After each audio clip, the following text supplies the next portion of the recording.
My name is Serena Harrington, and today I'll be doing my QEP project.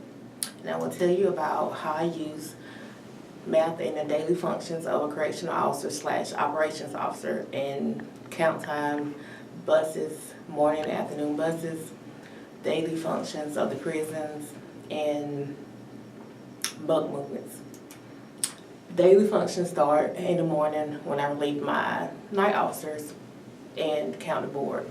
County board consists of medium and minimum custody inmates. I add all the numbers up to get a certain number, and if the numbers don't add up, it means that the night shift officer cannot be relieved. Once that number adds up to the correct number, they can be relieved. Morning count starts when I call count.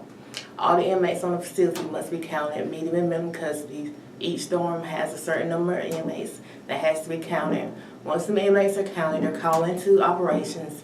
Operations verify the numbers with Raleigh, and the number comes back in the computer that says the numbers is correct. After that, the count is clear. On bus day, the bus comes at 6:30. That means that all the inmates that's getting on the bus leave. You put the number in, subtract them from the current prison count, the total assigned count, and you take them away, and you get a new prison count. Mid-morning bus comes about 10:30. You add new inmates to the count, and you divide them to medium custody and minimum custody dorms, and you add them to new dorms to get a new total assigned count and a total prison count. Once that happens, you get a new count for each dorm and a new prison count. The new afternoon bus comes at 1:30 or 2 o'clock, depends on how the bus is running. You do the same thing you did for the morning bus, and that's the afternoon bus. When inmates are released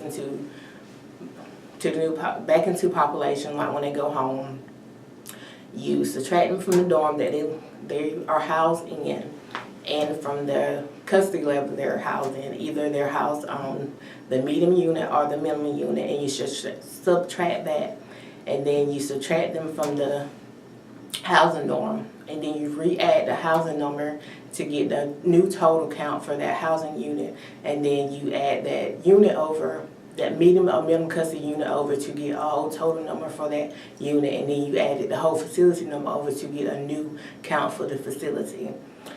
If the inmate goes to court, you subtract him from that housing unit that he sleeps in, re-add it to get a new number, but the total assigned stays the same because he still belongs to you as an inmate, but the total presence changes because he's gone away because he's not on the unit.